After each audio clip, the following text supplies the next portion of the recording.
নমস্কার বন্ধুরা, আশা করি সবাই ভালো আছেন।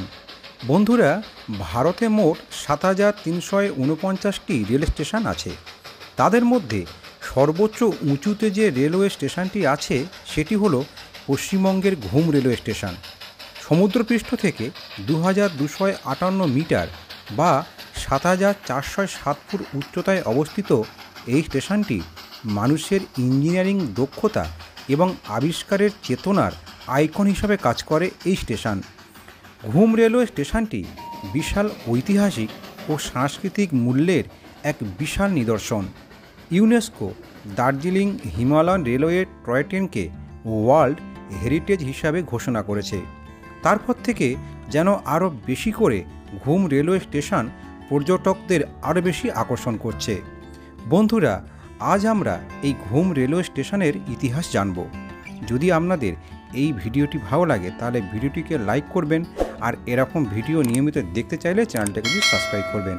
তাহলে চলুন আজকের ভিডিও শুরু করা যাক।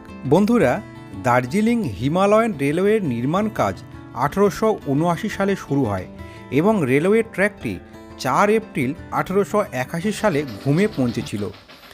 1878 সাল পর্যন্ত কলকাতা থেকে দার্জিলিং যেতে 1 সপ্তাহ সময় লাগত। যখন শিলিগুড়ি ভারতের রেলওয়ের মানচিত্রে স্থান পায় তখন এই ভ্রমণের সময় 2 দিন কমে যায়। এই এলাকা থেকে চা, কাঠ এবং অন্যান্য প্রয়োজনীয় জিনিসপত্র পরিবহনে এই স্টেশনটির অত্যন্ত গুরুত্বপূর্ণ ভূমিকা ছিল। আজ ইঞ্জিনিয়ারিং বিস্ময় এবং ব্রিটিশ রাজ্যের এক অনুস্মারক হিসাবে দাঁড়িয়ে রয়েছে ঘুম রেলওয়ে স্টেশন। এই স্টেশনটিতে একটি আভ্যন্তরীণ জাদুঘর রয়েছে, যেখানে আপনি প্রাচীন ধ্বংসাবশেষ দেখতে পাবেন। ঘুম রেলওয়ে স্টেশনের পাশে অবস্থিত দার্জিলিং হিমালয়ান রেলওয়ের মিউজিয়ামটি 2 শতাব্দীর আইকনিক হিমালয়ান রেলওয়ের ইতিহাসকে ফুটিয়ে তুলেছে। 1883 সালের টিকিট থেকে শুরু করে যখন দার্জিলিং থেকে ঘুম পর্যন্ত একটা ট্রিপে খরচ হতো মাত্র 66 পয়সা, বাষ্প ইঞ্জিনের বাস্তবায়ন পর্যন্ত সব কিছুই এখানে আপনি দেখতে পাবেন। এখানকার সবচেয়ে প্রধান আকর্ষণ হলো সবচেয়ে পুরানো টয় ট্রেনের ইঞ্জিন দ্য বেবি সিভক। পথের মাঝে নির্মিত এই স্টেশনে দেশ বিদেশের পর্যটকরা বেড়াতে আসেন। এই স্টেশনে দাঁড়িয়ে সেখানকার অসাধারণ প্রাকৃতিক সৌন্দর্য উপভোগ করা যায়। এখান থেকে মেঘের দল এমনভাবে ভেসে যায় যে মনে হয় এখনই হাত দিয়ে ছোঁয়া যাবে।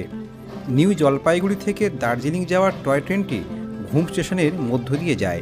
নিউ জলপাইগুড়ি থেকে দার্জিলিং যাওয়ার পথটি বেশ দীর্ঘ, তাই বেশিরভাগ পর্যটকই ঘুম স্টেশন থেকে দার্জিলিং যাওয়ার টয় ট্রেনে যান।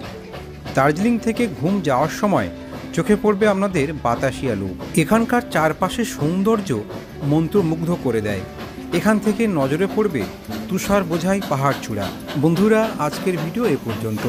যদি ভিডিওটি ভালো লাগে তাহলে ভিডিওটিকে লাইক করবেন, আর এরকম ভিডিও নিয়মিত দেখতে চাইলে চ্যানেলটিকে প্লিজ সাবস্ক্রাইব করবেন। ধন্যবাদ।